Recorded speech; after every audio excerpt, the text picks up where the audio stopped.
차라리 관세를 내겠다. 마음대로 해라. 한국의 결단에 미국 발등에 불이 떨어졌습니다. 한국은 막무가내식으로 요구하는 수많은 분담금을 더 이상 지켜보지 않겠다며 강경하게 나왔는데요. 이제야 정신을 차린 트럼프는 없던 일로 하자며 화해의 카드를 내미는데 여기에는 숨겨진 속내가 있었습니다. 미국이 화해의 급선회를 할 수밖에 없었던 비밀을 바로 알려드리겠습니다. 구독과 좋아요로 한국을 응원해주세요. 말도 안 되는 일이 벌어졌습니다. 새벽에 제 휴대폰이 울렸어요. 익명의 제보자였죠. 목소리가 떨리고 있었거든요. 지금 당장 삼성 기숙사로 와보세요. 큰일이 벌어질 거예요. 저는 텍사스 오스틴에서 경제 전문 기자로 일하고 있는데 이런 새벽 제보는 처음이었어요. 그런데 그 사람 목소리에 뭔가 절박함이 있었거든요. 단순한 장난은 아니라는 느낌이 들었죠. 급하게 옷을 입고 차에 올랐습니다. 라디오에서는 평범한 새벽 뉴스가 나오고 있었어요. 하지만 제 가슴은 이상하게 두근거리고 있었죠. 기자의 육감이라고 해야 할까요? 뭔가 큰일이 터질 것 같은 예감이 들었어요. 삼성 기숙사 단지에 도착했을 때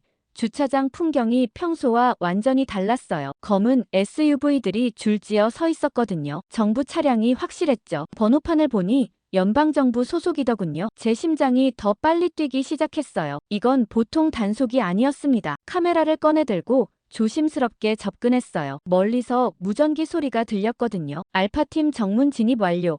브라보팀 기숙사동 확보, 찰리팀 생산동 봉쇄 중. 군사작전 같은 용어들이 새벽 공기를 가르고 있었죠. 제가 숨어있던 나무 뒤에서 보니 요원들이 방탄복을 입고 있었어요. 이건 단순한 이민법 위반 단속이 아니라는 걸 직감적으로 알 수 있었죠. 그런데 정작 기숙사 안은 조용했어요. 너무 조용해서 오히려 소름이 돋더군요. 마치 폭풍 전 고요 같은 느낌이었거든요. 그 순간 기숙사 문들이 일제히 열렸어요. 그때부터는 정말 혼란이었죠. 사람들이 줄줄이 끌려 나오기 시작했거든요. 잠옷 차림의 남자들과 울고 있는 여자들, 그리고 겁에 질린 아이들까지요. 제가 카메라를 들어 올렸을 때 한 요원이 저를 향해 소리쳤어요. 언론인이세요? 여기서 물러나세요. 하지만 저는 물러설 수 없었어요. 이건 보도되어야 할 일이었거든요. 수갑에 채워진 채 버스로 향하는 사람들의 표정을 봤을 때 이들이 단순한 불법 체류자가 아니라는 걸 알 수 있었어요. 정장을 입은 사람들과 안경을 낀 지식인 같은 사람들, 그리고 어린 자녀들과 함께 온 가족들이었죠. 그런데 그 순간 제 눈이 한 사람에게 멈췄습니다. 이재혁이었어요. 몇 년 전 삼성 공장 화재 사고를 취재할 때 만났던 그 사람이었죠. 그때 제가 위험한 상황에 빠졌을 때 저를 구해준 사람이었거든요. 당시 공장 내부에 혼자 들어갔다가 연기에 질식할 뻔했는데 이재혁이 저를 발견하고 밖으로 끌어내줬어요. 그때 그가 했던 말이 아직도 생생해요. 기자님, 기자는 위험 속에 뛰어들지 마세요. 진실을 전하는 것도 중요하지만 안전이 먼저예요. 그런 그가 지금 수갑에 채워져 있었어요. 제 손에서 카메라가 떨어질 뻔했죠. 이재혁의 눈과 제 눈이 마주쳤어요. 그 순간 그의 표정에서 당황과 체념이 동시에 보였죠. 저는 본능적으로 그에게 다가가려 했어요. 하지만 요원이 제 앞을 막아섰거든요. 접근 금지예요. 이건 연방 수사입니다. 저는 목소리를 높였어요. 저 사람은 제가 아는 사람이에요. 뭔가 잘못된 거 아닙니까? 하지만 요원은 단호했죠. 법적 절차에 따른 체포입니다. 더 이상 간섭하시면 방해죄로 체포하겠습니다. 이재혁이 제게 고개를 살짝 흔들었어요. 괜찮다는 듯이. 아니면 신경 쓰지 말라는 듯이 말이에요. 버스에 실려가는 사람들을 세어보니 정말 많았어요. 모두 아시아계였고 대부분이 젊은 남성들이었죠. 하지만 가족 단위로 온 사람들도 있었어요. 어떤 여자는 갓난아기를 안고 있었고 어떤 아이는 계속 아빠를 찾으며 울고 있었거든요. 이 광경을 보면서 제 가슴이 먹먹해졌어요. 과연 이들이 정말 범죄자일까 하는 의문이 들었죠. 특히 이재혁 같은 사람까지 체포된 걸 보니 뭔가 석연치 않았어요. 그는 삼성에서 중요한 역할을 하는 엔지니어였거든요. 그런 사람이 불법 체류자일 리가 없었죠. 마지막 버스가 떠날 때까지 저는 그 자리에 서 있었어요. 그제야 요원들이 철수하기 시작했죠. 저는 남아있는 요원 중 한 명에게 다가갔어요. 도대체 무슨 일인지 알 수 있을까요? 그 요원은 피곤한 표정으로 대답했어요. 불법 체류자 단속입니다. 316명을 체포했어요. 더 이상은 말씀드릴 수 없습니다. 316명이라는 숫자가 제 머릿속에 박혔습니다. 단순한 숫자가 아니었어요. 그 안에는 이재혁 같은 사람들이 있었거든요. 제가 아는 얼굴들. 이 지역에서 함께 살아온 이웃들이었죠. 집에 돌아와서도 계속 그 장면이 머릿속에서 떠나지 않았어요. 316명이라는 숫자가 자꾸만 맴돌았거든요. 커피를 마시면서 뉴스를 켰는데 이미 속보가 나오고 있더군요. 앵커가 차분한 목소리로 말하고 있었어요. 오늘 새벽 텍사스 오스틴에서 불법 체류자 316명이 체포됐다고요. 연방 이민세관집행청과 국토안보수사청 합동작전이었다면서요. 그런데 이상한 건 그 보도 내용이었어요. 불법 체류자라고만 하더군요. 구체적으로 어떤 사람들인지 왜 체포된 건지에 대한 설명은 전혀 없었어요. 저는 직접 본 현장과 뉴스 보도 사이의 간극이 너무 크다는 걸 느꼈죠. 다른 언론사들도 마찬가지였어요. 모두 똑같은 내용을 그대로 받아쓰기만 하고 있었거든요. 정부 발표를 검증 없이 그대로 전달하는 모습이 참 씁쓸했어요. 그런데 저는 달랐어요. 그 316명 중에 제가 아는 사람이 있었거든요. 이재혁이라는 얼굴이 있었어요. 저를 구해준 사람의 얼굴이요. 오후쯤 되니까 제 휴대폰이 계속 울리기 시작했어요. 오스틴 한인 커뮤니티 사람들이었죠. 에밀리, 무슨 일이야? 우리 교회 다니던 김 집사님도 잡혀갔대. 마리아가 울먹이는 목소리로 전화를 했어요. 그분 불법 체류자 아니야. 영주권자라고. 왜 잡혀간 거야? 저도 모르겠다고 했죠. 하지만 속으로는 뭔가 큰 실수가 있었다는 생각이 들었어요. 또 다른 전화가 왔어요. 제임스였어요. 우리 아파트 단지에 살던 한국 가족들이 모두 사라졌어. 어제까지만 해도 아이들이 놀이터에서 뛰어놀고 있었는데 말이야. 제임스 목소리에도 당황스러움이 묻어났어요. 저는 그때야 이 일의 규모를 실감하기 시작했어요. 단순히 몇 명을 잡아간 게 아니라 지역 전체의 한국인 커뮤니티가 흔들린 거였어요. 저녁에 한인마트에 가봤어요. 평소 같으면 북적였을 텐데 텅 비어 있었거든요. 사장님에게 물어봤죠. 무슨 일이에요? 사장님이 한숨을 쉬며 말하더군요. 단골 손님 절반이 사라졌어요. 어제까지 매일 오던 사람들이 하루아침에 없어졌어요. 그제야 저는 깨달았어요. 316명이 단순한 숫자가 아니라는 걸요. 그 숫자 뒤에는 구체적인 얼굴들이 있었어요. 매일 아침 스쿨버스를 기다리던 아이들, 주말마다 교회에서 만나던 가족들, 동네 바비큐 파티에 김치를 가져오던 이웃들이었죠. 그런데 언론은 그들을 그냥 316명이라는 숫자로만 처리하고 있었어요. 밤늦게 제 책상에 앉아서 메모장을 펼쳤어요. 그리고 이렇게 적었죠. 숫자는 이름을 지운다. 하지만 기자의 눈은 기억한다. 저는 결심했어요. 이 이야기를 제대로 파헤쳐 보겠다고요. 316명이 정말 누구인지, 왜 체포된 건지 알아내겠다고 말이에요. 다음 날 아침 일찍 삼성 공장으로 향했어요. 혹시나 해서 가본 건데 정말 이상한 일이 벌어지고 있었어요. 공장 주차장이 반쯤 비어 있었거든요. 평소 같으면 가득 찼을 텐데 말이에요. 경비원에게 물어봤어요. 오늘 휴무인가요? 경비원이 고개를 저었어요. 아니에요. 그런데 사람들이 안 와요. 어제 있던 일 때문에요. 어제 있던 일이 뭔데요? 제가 다시 물었죠. 경비원이 주변을 둘러보더니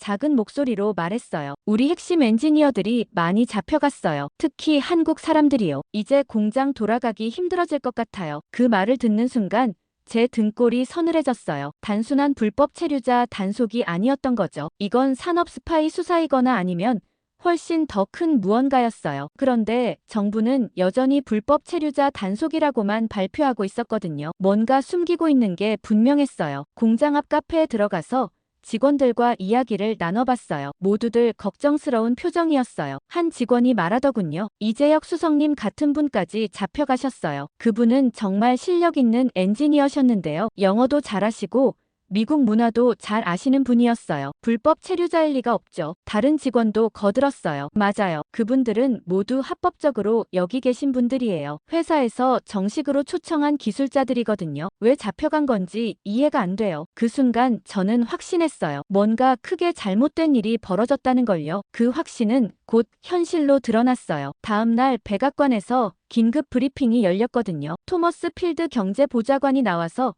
자신만만한 표정으로 말하기 시작했어요. 어제 실시한 작전은 성공적이었습니다. 불법 체류자 316명을 체포했고 이들 대부분이 기술 관련 업무에 종사하고 있었습니다. 하지만 걱정할 필요 없습니다. 우리에게는 충분한 대체 인력이 있습니다. 저는 텔레비전 앞에서 그 말을 들으며 고개를 저었어요. 대체 인력이 있다고요? 과연 그럴까요? 토머스가 계속 말했어요. 현재 3,000명의 우수한 엔지니어들이 대기 중입니다. MIT와 스탠포드 그리고 버클리 또 카네기 멜론 출신들이죠. 한국인 316명보다 훨씬 뛰어난 인재들입니다. 수적으로만 봐도 10배가 넘어요.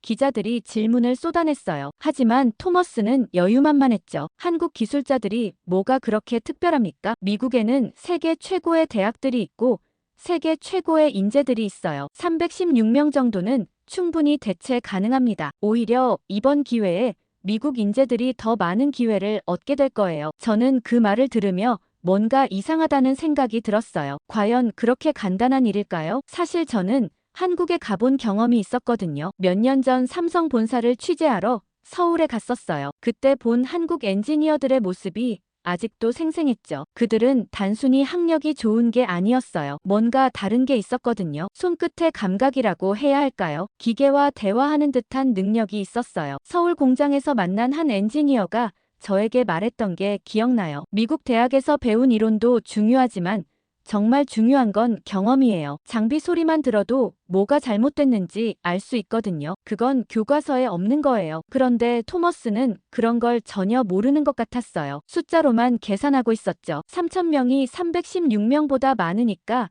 문제 없다는 식이었어요. 하지만 과연 그럴까요? 브리핑이 끝난 후 저는 바로 삼성 공장으로 향했어요. 혹시나 해서 가본 건데 정말 예상대로였어요. 공장이 조용했거든요. 너무 조용해서 오히려 이상할 정도였어요. 관리자 한 분과 이야기할 기회가 있었어요. 그분이 한숨을 쉬며 말하더군요. 어제부터 생산 라인에 문제가 생기기 시작했어요. 미세한 조정이 필요한 부분들이 있는데 그걸 담당하던 분들이 모두 없어져서요. 대체 인력을 투입해 보려고 하는데 쉽지 않네요. 그 말을 듣고 저는 깨달았어요. 토머스가 말한 3,000명이 아무리 학력이 좋아도 실제 현장 경험은 다른 문제라는 걸요. 특히 삼성 같은 첨단 기술 분야에서는 더욱 그렇겠죠. 저녁에 집에 돌아와서 곰곰 생각해봤어요. 정부는 왜 이렇게 자신만만할까요? 혹시 뭔가 다른 목적이 있는 건 아닐까요? 단순한 불법 체류자 단속치고는 너무 대규모였거든요. 그것도 하필 기술자들만 골라서 잡아간 것도 이상했고요. 그런데 다음 날 아침 정말 놀라운 일이 벌어졌어요. 한국에서 반응이 온 거예요. 뉴스를 보니 한국 정부가 성명을 발표했다고 하더군요. 내용이 심상치 않았어요. 우리 국민들이 부당하게 체포됐다면서 즉시 석방을 요구한다는 거였어요. 그리고 만약 석방하지 않으면 상응하는 조치를 취하겠다고 했어요. 저는 그 뉴스를 보며 이상한 느낌이 들었어요. 한국이 이렇게 강하게 나올 줄 몰랐거든요. 보통은 조용히 외교 채널을 통해 해결하려고 하는데 이번엔 공개적으로 경고하고 있었어요. 뭔가 심상치 않다는 생각이 들었죠. 하지만 워싱턴의 반응은 여전히 여유만만했어요. 국무부 대변인이 나와서 말하더군요. 한국의 우려는 이해하지만 이는 미국 내정 문제입니다. 법에 따라 적절히 처리하고 있어요. 그런데 그 대변인의 표정에서도 토머스와 같은 오만함이 보였어요. 한국이 뭘 할 수 있겠어 하는 식의 태도였죠. 저는 그때 예감이 들었어요. 뭔가 큰일이 벌어질 것 같다는 예감이요. 그 예감은 사흘 만에 현실이 됐습니다. 한국에서 정말 상상도 못한 일이 벌어진 거예요. 뉴스를 보고 있는데 긴급 속보가 떴어요. 한국 청와대에서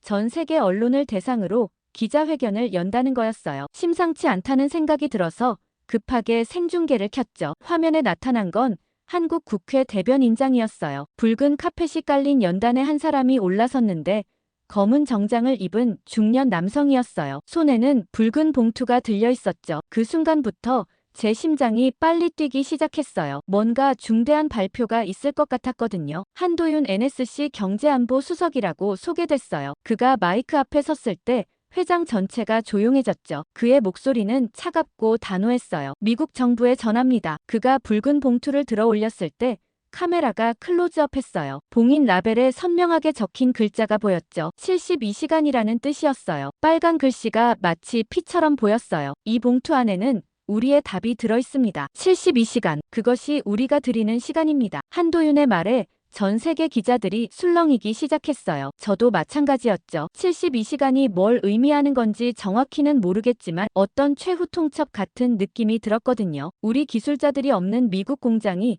어떻게 돌아가는지 직접 확인해 보시기 바랍니다. 한도윤이 잠시 멈췄다가 마지막 한마디를 던졌어요. 사람이 레시피입니다. 기계가 아니라 사람이요. 그 말이 끝나자마자 기자회견장이 완전히 뒤집어졌어요. 각국 기자들이 일제히 질문을 쏟아내기 시작했거든요. 하지만 한도윤은 더 이상 질문을 받지 않고 단상을 내려갔어요. 저는 그 장면을 보면서 소름이 돋았어요. 이건 단순한 외교적 항의가 아니었어요. 뭔가 구체적인 계획이 있다는 느낌이 들었거든요. 특히 사람이 레시피라는 말이 계속 머릿속에 맴돌았어요. 그게 무슨 뜻일까요? 방송이 끝나자마자 워싱턴과 뉴욕의 기자들은 논란 기색이 역력했어요. CNN에서는 긴급 토론이 시작됐고 폭스뉴스에서는 한국의 위협이라며 비난하기 시작했어요. 하지만 저는 다른 생각을 했어요. 이건 단순한 외교 갈등이 아니라 오스틴의 심장이 멎는 시간표다. 그 생각이 들자마자 저는 급하게 기사를 쓰기 시작했어요. 제목은 시간표가 된 봉투였어요. 다른 언론들이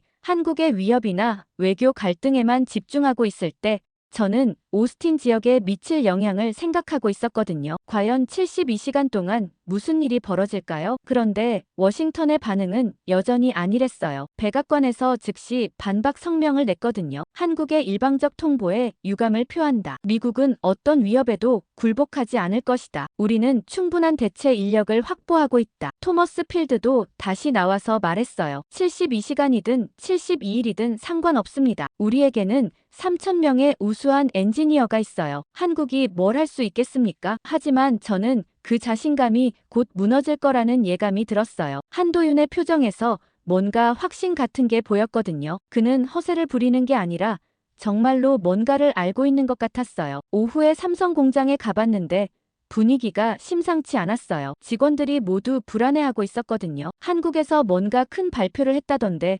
우리한테 어떤 영향이 있을까요? 한 직원이 걱정스러운 표정으로 물었어요. 저도 정확히는 모르겠지만 뭔가 변화가 있을 것 같다고 대답했죠. 실제로 공장 상황도 어제보다 더 악화된 것 같았어요. 생산 라인 몇 개가 제대로 돌아가지 않고 있었거든요. 관리자들이 부산하게 뛰어다니고 있었지만 뭔가 해결되지 않는 문제들이 계속 생기는 것 같았어요. 저녁에 집에 돌아와서 72시간이라는 시간을 계산해봤어요. 한국 시간으로 기자회견이 열린 게 오늘 오후였으니까 우리 시간으로는 3일 후 정도가 되겠더군요. 그때까지 과연 무슨 일이 벌어질까요? 한도윤이 말한 사람이 레시피라는 말이 계속 머릿속에서 맴돌았어요. 혹시 이재혁 같은 사람들이 정말로 대체 불가능한 존재였던 걸까요? 토머스가 말한 3,000명의 미국 엔지니어들로는 정말 안 되는 걸까요? 밤늦게까지 그 생각을 하다가 잠이 들었는데 꿈에서도 붉은 봉투가 계속 나타났어요. 그 악몽 같은 꿈이 현실이 되는 데는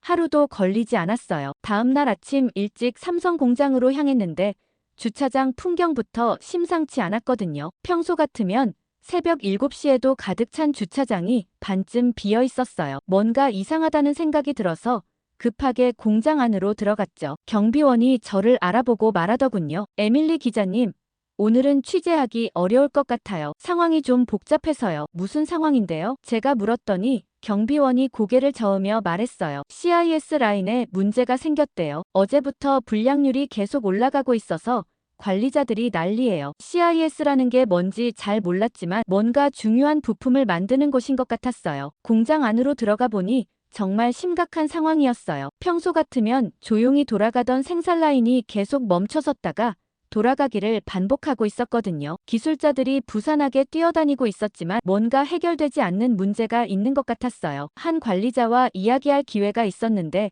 그분 표정이 정말 심각했어요. 어제까지만 해도 괜찮았는데 오늘 아침부터 이상해요. 불량률이 40%를 넘어섰거든요. 40%라는 숫자가 얼마나 심각한 건지 몰랐지만 그분 표정을 보니 정상이 아니라는 건 확실했어요. 그런데 더 충격적인 건 그 다음에 들은 말이었어요. 이재혁 수석이 매일 새벽에 확인하던 조정가, 이제 아무도 모릅니다. 그분이 한숨을 쉬며 말하더군요. 그분만이 알고 있던 미세한 설정들이 있었는데 그게 없으니까 장비가 제대로 작동하지 않아요. 그 순간 제 머릿속에서 퍼즐이 맞춰졌어요. 한도윤이 말한 사람이 레시피라는 말이 바로 이런 뜻이었구나 하고 깨달았죠. 이재혁 같은 사람들이 머릿속에 갖고 있던 노하우와 경험, 그게 바로 공장을 돌리는 진짜 레시피였던 거예요. 12개 라인 중에서 5개가 강제로 멈춰섰다고 하더군요. 더 이상 버틸 수 없을 정도로 불량률이 올라갔기 때문이래요. 나머지 7개 라인도 언제 멈출지 모르는 상황이었어요. 제가 그 관리자에게 물었어요. 토머스 필드가 말한 3,000명의 대체 인력은 어떻게 됐나요? 그분이 쓴웃음을 지으며 대답했어요. 어제 MIT 출신 200명이 왔어요. 정말 우수한 사람들이죠. 하지만 이론과 현실은 다르더군요. 장비 매뉴얼은 읽을 수 있지만 이재혁 수석님이 15년 동안 축적한 경험은 하루아침에 배울 수 없어요. 그 말을 듣고 저는 정말 심각성을 깨달았어요. 내 생명을 살린 손이 공장도 살리던 손이었다는 생각이 들었거든요. 이재혁이 저를 화재에서 구해줄 때도 그런 경험과 판단력이 있었기 때문이었겠죠. 기계를 다루는 손끝의 감각, 위험을 감지하는 직감. 그런 게 하루아침에 만들어지는 게 아니었어요. 오후가 되니까 상황이 더 악화됐어요. 또 다른 라인이 멈춰섰다는 소식이 들렸거든요. 이제 12개 중에서 6개가 정지된 상태였어요. 절반이 넘는 생산 능력이 사라진 거죠. 그런데 더 놀라운 건 이게 삼성만의 문제가 아니라는 거였어요. 저녁 뉴스를 보니 다른 공장들에서도 비슷한 문제가 발생하고 있다고 하더군요. 테슬라, LG, 현대차까지 모든 한국 기업 공장들이 생산 차질을 겪고 있었어요. 한국 엔지니어들이 없으니까 제대로 돌아가지 않는 거였죠. 밤늦게까지 공장에 남아있는 관리자들과 이야기를 나눠봤는데 모두들 같은 말을 하더군요. 매뉴얼에는 없는 암묵적 지식들이 너무 많다는 거예요. 장비 소리만 듣고도 이상을 감지하는 능력, 미세한 색깔 변화로 품질을 판단하는 눈.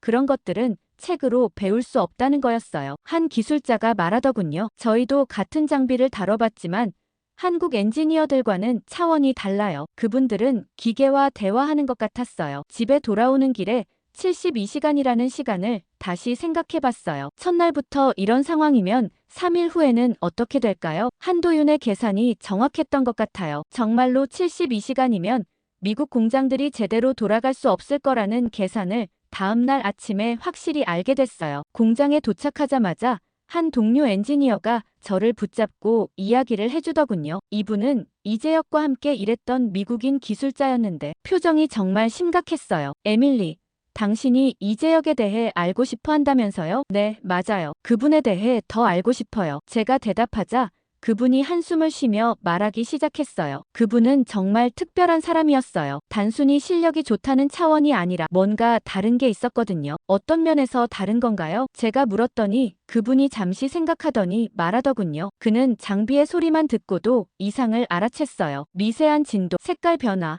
누구도 눈치채지 못한 신호를 잡아냈죠. 마치 기계와 대화하는 것 같았어요. 그 말을 듣는 순간 제 머릿속에서 과거의 기억이 떠올랐어요. 몇 년 전 화재 사고 현장에서 이재혁이 제게 했던 말이 생각났거든요. 기계는 문서로 배우지만 생명을 지키는 건 경험이다. 그때는 그냥 하는 말인 줄 알았는데 지금 와서 보니 정말 깊은 의미가 있었던 것 같아요. 그분이 계속 말했어요. 어제 MIT 출신들이 와서 이재혁이 하던 일을 해보려고 했어요. 정말 똑똑한 사람들이에요. 이론적으로는 모든 걸 알고 있죠. 하지만 실제로는 전혀 달랐어요. 같은 장비를 보고도 뭐가 문제인지 파악하지 못하더군요. 어떤 구체적인 차이가 있었나요? 제가 더 자세히 물어봤어요. 그분이 예를 들어 설명해 주더군요. 예를 들어 CIS 장비에서 특정한 소음이 날 때가 있어요. 매뉴얼에는 정상 범위라고 나와 있지만 이재혁은 그 소음을 듣고 3시간 후에 문제가 생길 거라고 예측했어요. 정말로 3시간 후에 장비가 멈췄죠. 그런 걸 어떻게 알 수 있었을까요? 15년 동안의 경험이죠. 매일매일 그 장비와 함께 생활하면서 쌓은 감각이에요. 그런 건 책에서 배울 수 없어요. 머릿속에만 있는 지식이거든요. 그 말을 들으며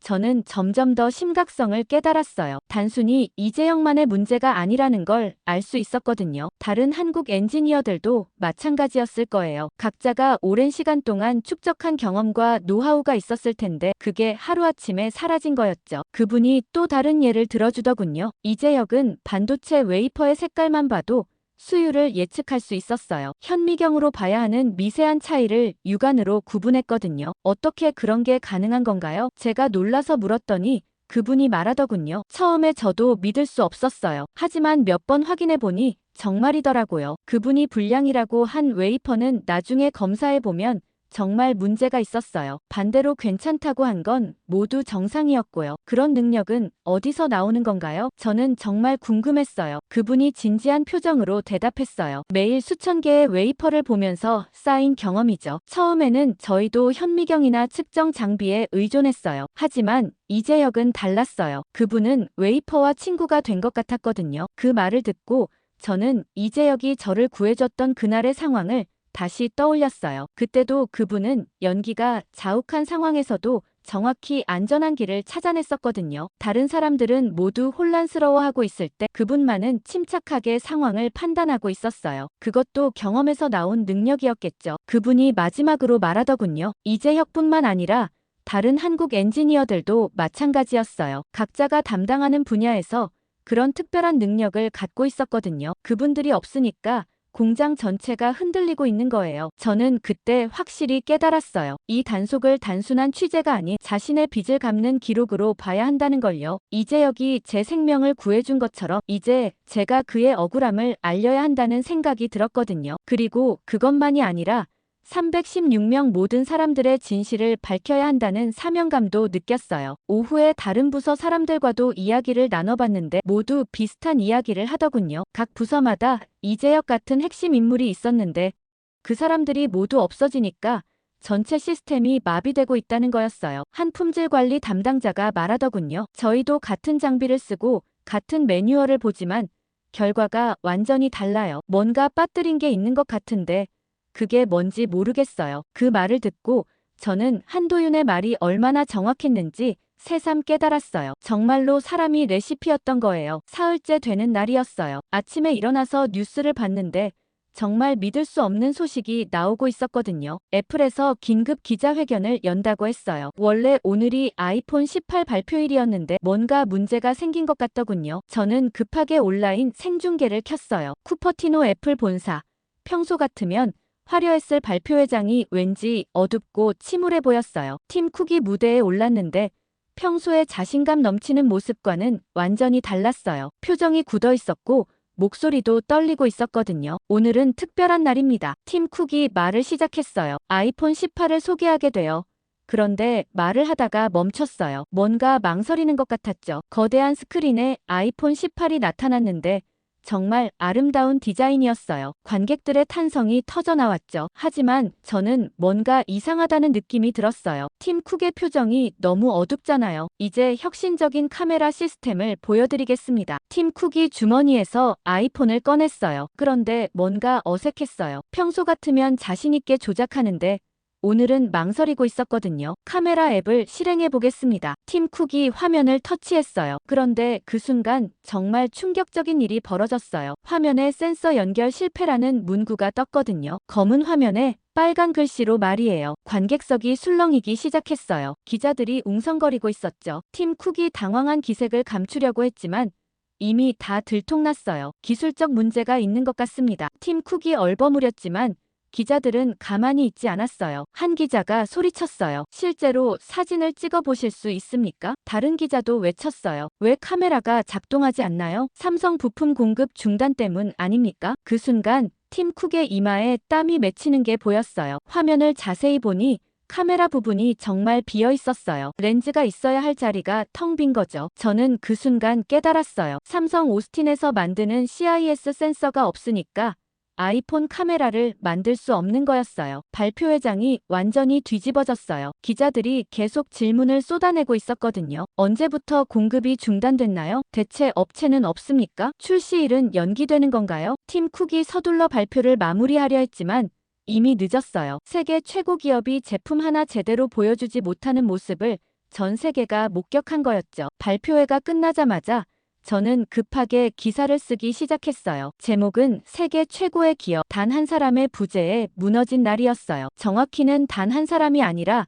316명이었지만 그 중에서도 이재혁 같은 핵심 인물들의 빈자리가 얼마나 큰지 보여주는 사건이었거든요. 오후에 애플 주가를 확인해봤는데 정말 충격적이었어요. 하루 만에 15%나 떨어진 거예요. 시가총액으로 따지면 수십조 원이 증발한 셈이었죠. 투자자들이 얼마나 당황했는지 알 수 있었어요. 소셜미디어도 난리였어요. 트위터에는 카메라 없는 아이폰이라는 해시태그가 트렌드 1위에 올라와 있었고 유튜브에는 팀 쿡의 당황한 표정을 편집한 영상들이 올라오고 있었어요. 댓글들을 보니 사람들이 얼마나 실망했는지 알 수 있었죠. 애플이 이럴 줄은 몰랐다. 한국 없이는 안 되는구나. 이런 반응들이 대부분이었어요. 저녁에 삼성 공장에서 일하는 미국인 관리자와 통화했는데 그분도 충격을 받은 것 같았어요. 우리도 몰랐어요. 애플이 우리 CIS에 이렇게 의존하고 있을 줄은요. 이재혁 수석님 팀이 만든 센서가 아이폰의 핵심이었던 거네요. 그분이 한숨을 쉬며 말하더군요. 지금 우리 생산 라인이 멈춰 있으니까 애플도 아이폰을 못 만드는 거죠. 그제야 저는 사태의 심각성을 완전히 이해했어요. 이건 단순히 삼성 공장만의 문제가 아니었어요. 전 세계 스마트폰 산업의 심장이 멈춘 거였거든요. 이재혁 같은 한국 엔지니어들이 만든 부품 없이는 세계 최고 기업도 제품을 만들 수 없다는 게 증명된 거였죠. 밤늦게 기사를 마무리하면서 생각해봤어요. 토머스 필드가 말한 3,000명의 대체 인력은 어디 있을까요? 지금 이 순간에도 애플은 카메라 없는 아이폰을 들고 발표회를 하고 있는데 말이에요. 한도윤의 72시간 예고가 얼마나 정확한지는 다음 날부터 연쇄적으로 드러나기 시작했어요. 아침에 일어나서 뉴스를 켰는데 애플만의 문제가 아니라는 걸 알 수 있었거든요. 테슬라에서도 긴급 발표를 했다는 소식이 나오고 있었어요. 일론 머스크가 직접 나와서 말하고 있었는데 평소의 자신만만한 모습과는 완전히 달랐어요. 텍사스 기가 팩토리 앞에서 기자회견을 하고 있었는데 표정이 정말 심각했거든요. 테슬라는 현재 심각한 생산 차질을 겪고 있습니다. 머스크의 목소리가 떨리고 있었어요. 자율주행 칩 생산 라인이 전면 중단됐습니다. 하루 생산량이 3,200대에서 0대로 떨어졌어요. 제로입니다. 0대라는 말을 들었을 때 저는 정말 충격을 받았어요. 세계에서 가장 혁신적인 자동차 회사가 단 한 대도 생산하지 못한다니요. 머스크가 계속 말했어요. 한국 기술진 없이는 생산이 불가능합니다. 우리가 자체 개발하려면 최소 2년이 걸려요. 그 말을 듣고 저는 뭔가 소름이 돋았어요. 2년이라고요? 그럼 그동안 테슬라는 어떻게 된다는 건가요? 오후에 더 충격적인 소식이 들려왔어요. LG 미시간 배터리 공장도 가동을 중단했다는 거였어요. 전기차 배터리 생산이 완전히 멈춘 거죠. 포드, GM, 스텔란티스까지 연쇄적으로 생산 차질을 겪고 있었어요. 저는 그때 깨달았어요. 316명이 떠난 게 아니라 도시의 심장이 통째로 빠져나간 거다. 단순히 사람만 없어진 게 아니라 미국 제조업 전체의 핵심이 사라진 거였어요. 오스틴 시내를 돌아다녀 보니 분위기가 완전히 달라져 있었어요. 평소 같으면 활기찬 도시였는데 지금은 뭔가 침체된 느낌이었거든요. 특히 한인타운 쪽은 더 심했어요. 문을 닫은 가게들이 늘어나고 있었어요. 저는 한 피자 가게에 들어가서 사장님과 이야기를 나눠봤어요. 그분이 울먹이면서 말하더군요. 그들이 매일 피자 100판을 주문했어요. 점심시간마다 한국 엔지니어들이 단체로 주문했거든요. 이제 하루 10판도 못 팔아요. 언제부터 이렇게 됐나요? 제가 물었더니 사장님이 대답했어요. 그분들이 사라진 그날부터요. 하루아침에 단골 손님 90%가 없어진 거예요. 이런 일이 피자 가게만의 문제가 아니었어요. 한인마트, 학원, 병원, 심지어 은행까지 모든 곳에서 비슷한 일이 벌어지고 있었거든요. 한 수학학원 원장님은 더 절망적이었어요. 한국 아이들이 다 떠났어요. 학원 등록 학생이 200명에서 30명으로 줄었습니다. 이제 문 닫아야 할 것 같아요. 그분이 한숨을 쉬며 말하더군요. 20년 동안 운영해온 학원인데 하루아침에 이렇게 될 줄 몰랐어요. 저는 그 순간 경제는 결국 사람이었다는 걸 깨달았어요. 316명이 없어지니까 그와 연결된 수많은 사람들의 생계까지 흔들리고 있었거든요. 숫자로만 보면 316명이지만 실제로는 그 몇 배, 몇십 배의 파급 효과가 있었던 거예요. 저녁 무렵에는 더 심각한 소식이 들려왔어요. 월스트리트에서 관련 주식들이 폭락하고 있다는 거였어요. 하루 만에 수십조 원이 증발한 거였죠. 투자자들이 얼마나 패닉 상태인지 알 수 있었어요. CNBC에서는 긴급 토론을 하고 있었는데 한 애널리스트가 말하더군요. 이건 단순한 생산 차질이 아닙니다. 미국 제조업의 구조적 문제가 드러난 거예요. 한국 없이는 첨단 제조업이 불가능하다는 게 증명됐어요. 다른 전문가도 거들었어요. 우리가 그동안 한국을 하청업체 정도로 생각했는데 실제로는 핵심 파트너였던 거죠. 그들 없이는 아무것도 만들 수 없어요. 밤늦게 집에 돌아와서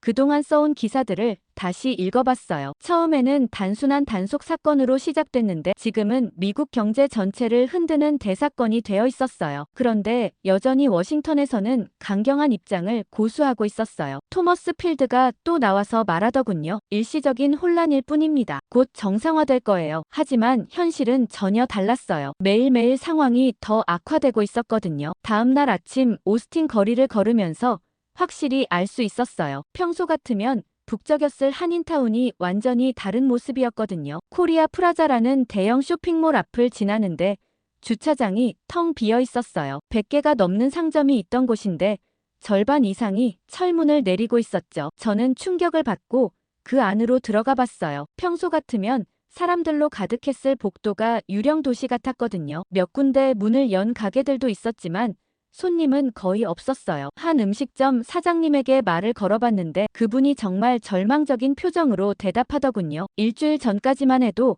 하루 매출이 2,000달러였어요. 지금은 200달러도 안 나와요. 단골 손님들이 모두 사라졌거든요. 그분이 가게 안을 둘러보며 말하더군요. 저기 4번 테이블에 앉던 이재혁 씨 가족 매주 토요일마다 오셨어요. 저기 구석자리는 삼성 엔지니어들이 회식할 때 쓰던 곳이고요. 이제 다 빈자리예요. 그 말을 듣고 제 가슴이 먹먹해졌어요. 이재혁뿐만 아니라 316명 모든 사람들이 이런 일상을 만들어가고 있었던 거였어요. 단순히 회사에서 일만 하는 게 아니라 지역 공동체의 일원으로 살아가고 있었던 거죠. 다른 가게들도 마찬가지였어요. 한국 식재료를 파는 마트는 매출이 80% 줄었다고 했고 태권도 도장은 수강생이 절반으로 줄었다고 하더군요. 한 세탁소 사장님은 더 구체적으로 말해주었어요. 한국 가족들이 일주일에 한 번씩 정장 세탁을 맡겼거든요. 회사에서 입을 옷들이요. 한 달에 200벌 정도 됐는데 지금은 20벌도 안 돼요. 더 놀라운 건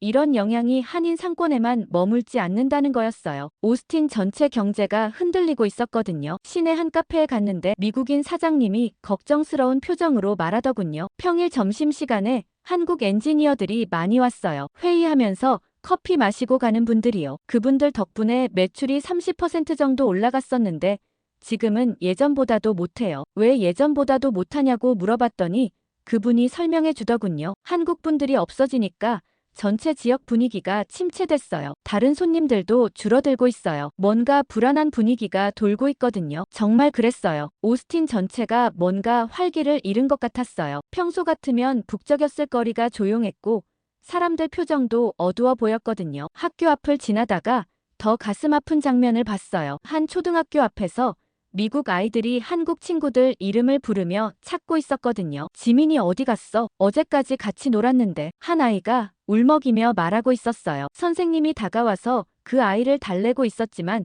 어떻게 설명해야 할지 모르는 것 같았어요. 그 광경을 보면서 저는 깨달았어요. 316명이 떠난 건 숫자가 아니었어요. 구체적인 관계들, 일상들, 추억들이 사라진 거였죠. 지민이라는 아이, 이재혁이라는 엔지니어, 매주 토요일 음식점을 찾던 가족, 그런 하나하나의 존재들이 없어진 거였어요. 오후에 오스틴 시청에 가봤는데 시장님이 긴급 기자회견을 하고 있었어요. 표정이 정말 심각했거든요. 현재 오스틴 지역 경제가 심각한 타격을 받고 있습니다. 시장님이 발표하는 수치들이 충격적이었어요. 지역 상권 매출 40% 감소, 공장 가동률 50% 이하로 하락, 실업률 급증. 그런데 더 심각한 건 앞으로의 전망이었어요. 이 상황이 계속되면 오스틴 지역 경제가 완전히 붕괴할 수도 있다는 거였어요. 한 기자가 질문했어요. 연방정부에 도움을 요청할 계획은 없나요? 시장님이 씁쓸한 표정으로 대답했어요. 이미 요청했습니다. 하지만 워싱턴에서는 일시적인 현상이라며 대수롭지 않게 여기고 있어요. 현실을 모르는 거죠. 그 말을 듣고 저는 정말 화가 났어요. 토머스 필드 같은 사람들은 정책실에 앉아서 숫자만 보고 있는데 실제 현장에서는 이런 일들이 벌어지고 있었거든요. 저녁에 집에 돌아와서 하루 종일 본 것들을 정리해봤어요. 한 줄로 요약하면 이거였어요. 경제는 결국 사람이었다. 316명이라는 숫자 뒤에는 수많은 관계와 일상이 있었고 그게 사라지니까 모든 게 무너지고 있었던 거예요. 그런데 여전히 워싱턴에서는 모르는 채 하고 있었어요. 토머스가 또 나와서 말하더군요. 지역적인 문제일 뿐입니다. 전국적으로는 영향이 크지 않아요. 하지만 그건 거짓말이었어요. 제가 확인해본 바로는 비슷한 일이 미국 전역에서 벌어지고 있었거든요. 시애틀, 실리콘밸리, 디트로이트, 어디든 한국 기업이나 한국 엔지니어들이 많이 있던 지역은 모두 같은 상황이었어요. 밤늦게 마지막 기사를 쓰면서 생각했어요. 72시간이 끝나가는 마지막 날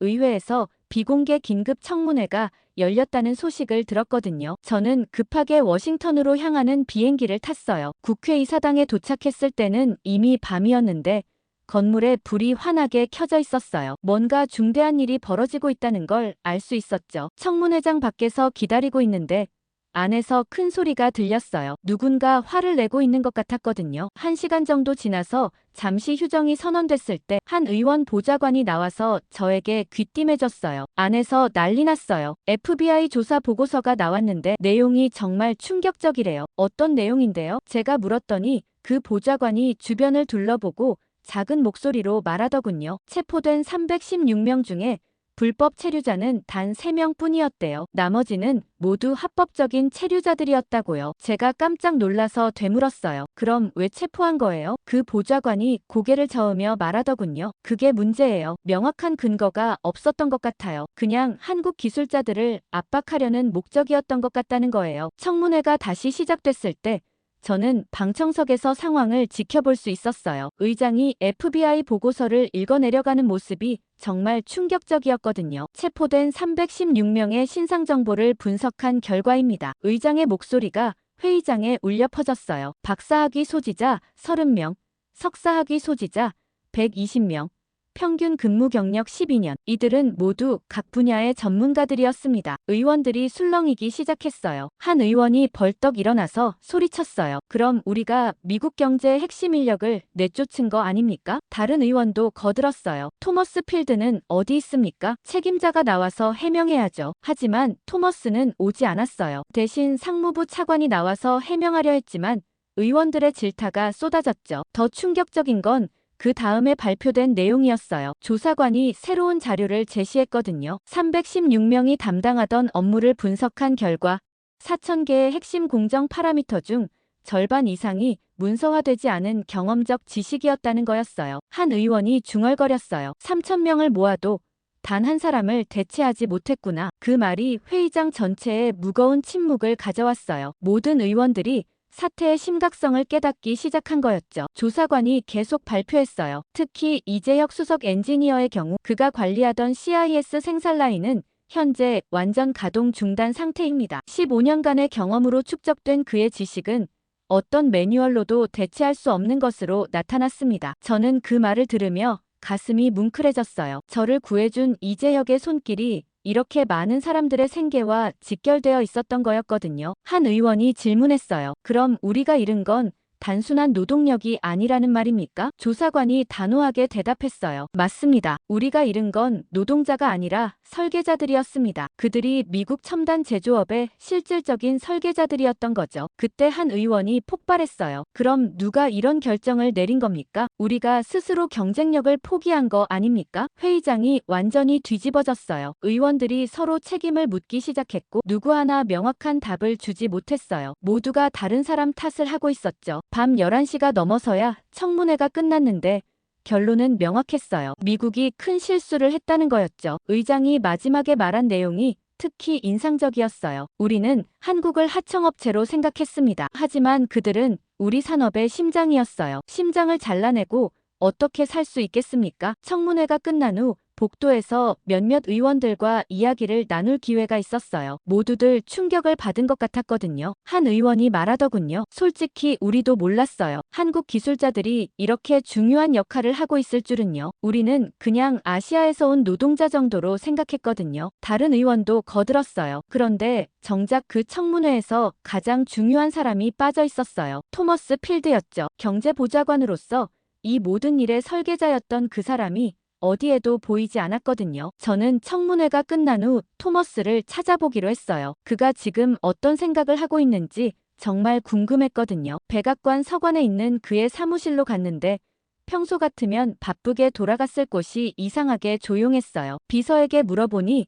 토머스가 며칠째 사무실에 틀어박혀 있다고 하더군요. 누구도 만나지 않고 전화도 받지 않는다는 거였어요. 저는 문을 두드렸어요. 토머스 씨, 에밀리 하퍼 기자입니다. 잠깐 이야기 좀 나눌 수 있을까요? 한참 뒤에야 문이 열렸는데 토머스의 모습이 정말 처참했어요. 며칠 동안 잠을 못 잔 것 같았고 평소에 자신감 넘치는 모습은 온데간데 없었거든요. 들어오세요. 토머스의 목소리가 힘없었어요. 사무실 안도 엉망이었어요. 서류들이 바닥에 흩어져 있었고 커피컵들이 책상 위에 쌓여 있었죠. 벽에 걸린 모니터에는 실시간 주가 차트가 떠 있었는데 모두 빨간색이었어요. 제가 앉자마자 토머스가 말하기 시작했어요. 에밀리, 나는 정말 몰랐어요. 이렇게 될 줄은 정말 몰랐다고요. 그의 목소리에 절망이 묻어났어요. 3,000명이면 충분할 거라고 생각했거든요. 숫자로만 보면 10배가 넘잖아요. 어떻게 316명이 3,000명보다 중요할 수 있겠어요? 저는 그에게 물었어요. 지금은 어떻게 생각하세요? 토머스가 고개를 떨구며 대답했어요. 틀렸어요. 완전히 틀렸어요. 숫자가 전부가 아니었어요. 질이 중요했는데 저는 양만 보고 있었던 거죠. 그가 책상 위 서류를 가리켰어요. 이게 MIT 출신 200명의 작업 결과 보고서예요. 하루 종일 작업했는데 양품이 하나도 나오지 않았어요. 하나도요. 저는 그 보고서를 훑어봤는데 정말 충격적이었어요. 불량률 100%, 생산량 0개, 장비 손상까지 발생했다는 내용이었거든요. 최고의 학력을 가진 사람들이 왜 이런 결과를 낸 건가요? 제가 물었더니 토머스가 쓴웃음을 지었어요. 학력과 경험은 다른 거더라고요. 이재혁 같은 사람들이 15년 동안 쌓은 노하우는 하루아침에 만들어지지 않아요. 장비 소리만 듣고도 문제를 파악하는 능력, 미세한 색깔 변화로 품질을 예측하는 눈. 그런 건 책에서 배울 수 없더군요. 토머스가 일어나서 창밖을 바라봤어요. 저기 보이는 포토맥 강이 평화로워 보이죠? 하지만 지금 미국 경제는 강물이 아니라 폭포수 같아요. 추락하고 있어요. 그리고 그 원인을 제공한 게 바로 저예요. 그의 목소리에 자책감이 가득했어요. 저는 그에게 물었어요. 처음부터 이런 결과를 예상할 수는 없었던 건가요? 토머스가 고개를 저었어요. 정보는 있었어요. 상무부에서 한국 기술자들의 중요성에 대한 보고서를 여러 번 올렸거든요. 하지만 저는 무시했어요. 한국 따위가 미국을 어떻게 하겠어? 하는 오만함이 있었죠. 그가 책상으로 돌아와서 또 다른 서류를 꺼냈어요. 이건 CIA 분석 보고서예요. 한국 없이는 미국 첨단 제조업이 유지될 수 없다는 내용이 이미 6개월 전에 나와 있었어요. 하지만 저는 그것도 무시했죠. 저는 그 보고서를 보면서 놀랐어요. 이미 모든 정보가 있었는데 왜 무시한 건가요? 토머스가 한숨을 쉬며 대답했어요. 정치적 계산 때문이었어요. 한국에 강하게 나가면 국내 지지율이 올라갈 거라고 생각했거든요. 미국 우선주의를 보여줄 수 있는 좋은 기회라고 봤죠. 하지만 현실은 정반대였어요. 그때 토머스의 휴대폰이 울렸어요. 맞지 않더군요. 계속 울리는 걸 보니 중요한 전화 같았는데도 말이에요. 누구 전화인지 물어봤더니 토머스가 피곤한 표정으로 대답했어요. 대통령실이에요. 아마 책임 추궁할 거예요. 제가 이 사태의 주범이니까요. 받지 않으세요? 제가 물었더니 토머스가 고개를 저었어요. 뭐라고 변명하겠어요? 모든 게 제 잘못인데요. 3,000명으로 316명을 대체할 수 있다고 큰 소리쳤던 사람이 저예요. 결과는 어떻게 됐나요? 완전한 실패였어요. 그가 모니터를 가리켰어요. 미국 제조업 전체가 흔들리고 있어요. 시가총액으로 따지면 수백조 원이 증발했죠. 모두 제 오판 때문이에요. 저는 그때 토머스에게 동정심이 들었어요. 물론 잘못된 결정을 내린 건 사실이지만 그 나름대로는 미국을 위한다고 생각했을 텐데 말이에요. 지금 어떤 기분이세요? 제가 물었더니 토머스가 쓴웃음을 지었어요. 처음으로 한국을 제대로 보게 됐어요. 그들은 우리가 생각한 하청업체가 아니라 진짜 파트너였던 거예요. 아니, 파트너보다도 더 중요한 존재였죠. 우리 경제의 심장이었어요. 사무실을 나오는 길에 토머스가 마지막으로 말했어요. 에밀리, 이번 일로 배운 게 있다면 오만함의 대가가 얼마나 큰지 알았다는 거예요. 우리는 한국을 무시했지만 정작 무시당한 건 우리였어요. 그의 말을 들으며 저는 생각했어요. 결국 이 모든 일의 시작은 존중의 부재였다는 걸요. 한국 엔지니어들을 동등한 파트너가 아닌 교체 가능한 부품으로 본 순간부터 이런 결과는 예정되어 있었던 거였어요. 이제야 깨달았어요. 우리가 쫓아낸 건 단순한 외국인이 아니라 미국 경제의 핵심 인력이었던 거예요. 저는 그때 확신했어요. 워싱턴도 이제 현실을 인정할 수밖에 없겠다는 걸요. 하지만 문제는 너무 늦었다는 거였어요. 이미 돌이킬 수 없는 선을 넘어버렸거든요. 호텔로 돌아가는 길에 제목을 정했어요. 우리가 잃은 건 노동자가 아니라 설계자였다. 이제 미국이 어떤 선택을 할지 정말 궁금해졌어요. 다음 날 아침 호텔에서 뉴스를 보는데 백악관에서 긴급 발표를 한다는 소식이 나오고 있었거든요. 하지만 그 발표 내용을 듣고 저는 정말 실망했어요. 여전히 강경한 입장을 고수한다는 거였어요. 대통령이 직접 나와서 말하고 있었는데 어제 청문회 내용을 전혀 반영하지 않은 것 같았어요. 미국은 어떤 위협에도 굴복하지 않을 것입니다. 대통령의 목소리가 단호했어요. 우리에게는 충분한 대체 인력이 있고 이번 기회에 미국 인재들이 더 많은 기회를 얻게 될 것입니다. 저는 그 말을 들으며 정말 답답했어요. 어제 청문회에서 그렇게 명확하게 드러났는데도 여전히 현실을 부정하고 있었거든요. 하지만 그때 정말 놀라운 일이 벌어졌어요. 제가 워싱턴 포스트 기자 친구를 통해 백악관 내부 문건을 입수할 수 있었거든요. 그 문건을 보고 저는 정말 충격을 받았어요. 전문 인력 보호 비자 PTV 초안이었거든요. 겉으로는 강경하게 나가면서 뒤에서는 이미 대안을 준비하고 있었던 거였어요. PTV 제도의 핵심 내용은 이거였어요. 고급 기술 인력에 대해서는 일반 이민법 적용을 제외하고 특별 보호 지위를 부여한다는 거였죠. 비자 취소 불가, 가족 동반 무제한, 영주권 패스트 트랙까지 포함되어 있었어요. 이건 거의 특권 수준이었거든요. 그런데 더 놀라운 건 그 문건에 적힌 배경 설명이었어요. 한국 고급 기술 인력의 미국 경제 기여도가 상상 이상으로 크다는 분석이 나와 있었어요. 316명이 담당하던 업무를 대체하려면 최소 3,000명이 필요하지만 같은 수준의 전문성을 갖추려면 10년 이상의 시간이 필요하다는 거였어요. 저는 그 문건을 보면서 정말 화가 났어요. 이미 다 알고 있었으면서 왜 굳이 이런 일을 벌인 건가요? 처음부터 존중하는 마음으로 대했다면 이런 혼란은 없었을 텐데 말이에요. 오후에 긴급 사설을 써서 신문사에 보냈어요. 제목은 존중 없는 동맹은 동맹이 아니다였어요. 내용의 핵심은 이거였어요. 우리는 그들을 하청으로 대했다. 하지만 그들은 심장이었다. 동맹이라는 말을 쓰면서도 실제로는 상하관계로 생각했던 거죠. 진정한 동맹은 상호 존중에서 시작되는데 우리는 그걸 망각했어요. 사설을 쓰면서 이재혁이 저를 구해줄 때의 상황을 다시 떠올렸어요. 그때 그는 저를 동등한 인간으로 대했어요. 기자라서, 미국인이라서 구해준 게 아니라 위험에 빠진 사람이라서 도와준 거였죠. 그런 마음으로 대했기 때문에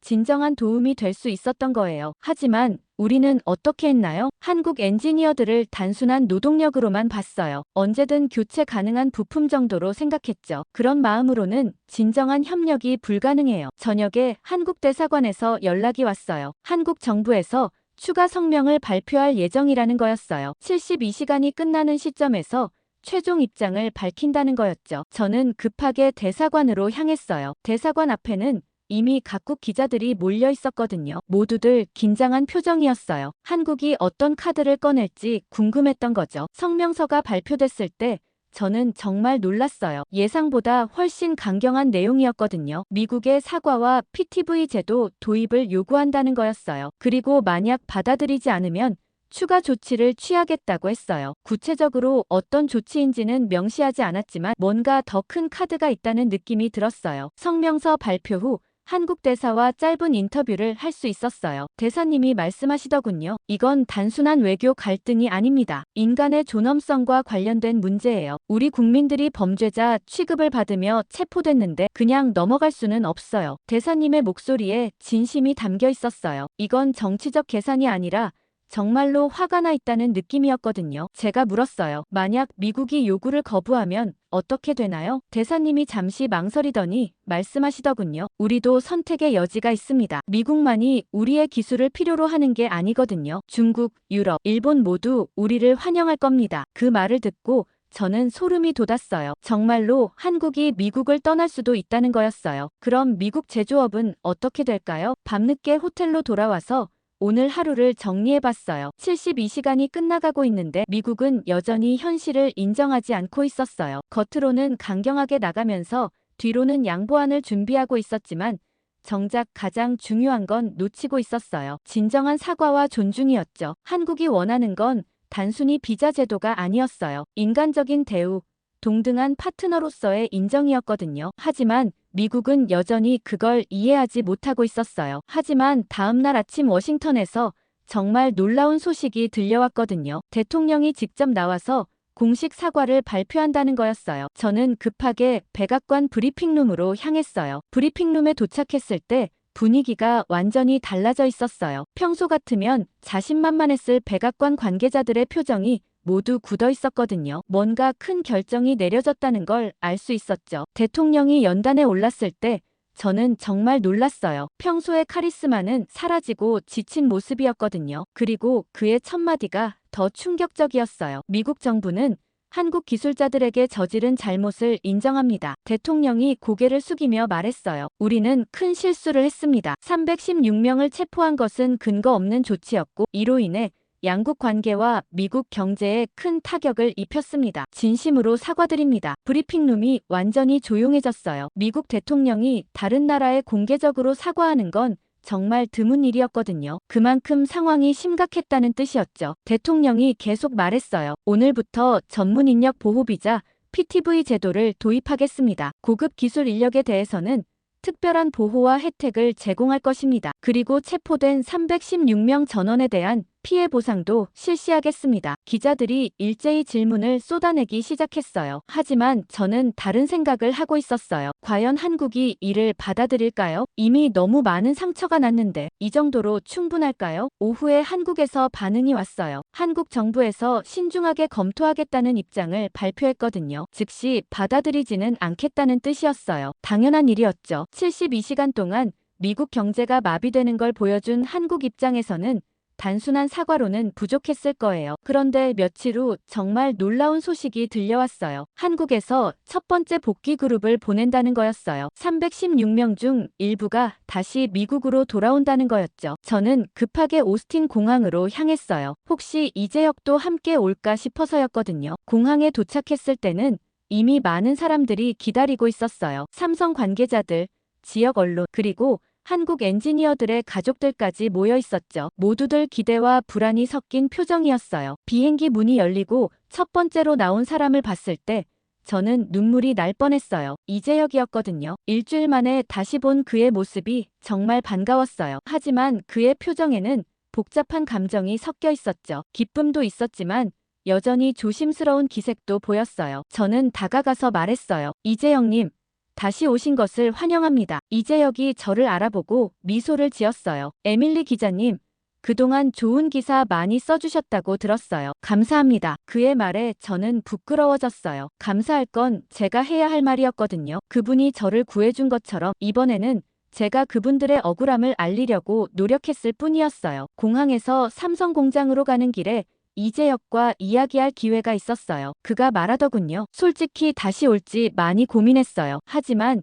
여기서 함께 일하던 동료들 생각이 나더라고요. 미국 엔지니어들도 이 지역 사람들도 모두 제 동료였거든요. 그 말을 듣고 저는 정말 감동했어요. 그렇게 억울한 일을 당했는데도 원망보다는 동료애를 먼저 생각하다니요. 삼성 공장에 도착했을 때 정말 감동적인 장면이 펼쳐졌어요. 미국인 동료들이 모두 나와서 박수로 맞아주고 있었거든요. 어떤 사람은 눈물을 흘리고 있었고 어떤 사람은 미안하다고 계속 말하고 있었어요. 이재혁이 클린룸으로 들어가서 장비 앞에 섰을 때 저는 숨을 멈추고 지켜봤어요. 일주일 동안 멈춰있던 생산 라인이 다시 살아날 수 있을까요? 그가 복잡한 코드를 입력하기 시작했어요. 손끝이 기계를 어루만지듯 움직였죠. 10분 후 기적이 일어났어요. 라인 온.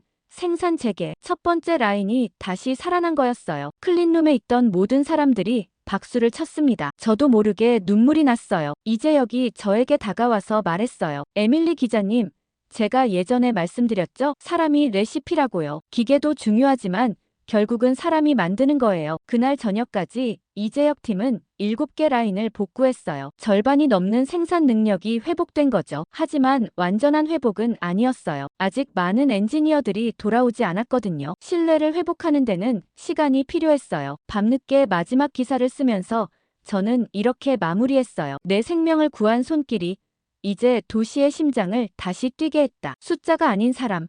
존중이 만든 기적. 하지만 이건 끝이 아니라 새로운 시작이었어요. 진정한 동맹은 이제부터 만들어가야 했거든요. 상호 존중을 바탕으로 한 새로운 관계를 말이에요. 316명으로 시작된 이 이야기가 결국 더 나은 미래를 위한 교훈이 되기를 바라면서 저는 마지막 문장을 썼어요. 사람이 레시피다. 그리고 존중이 진짜 동맹을 만든다.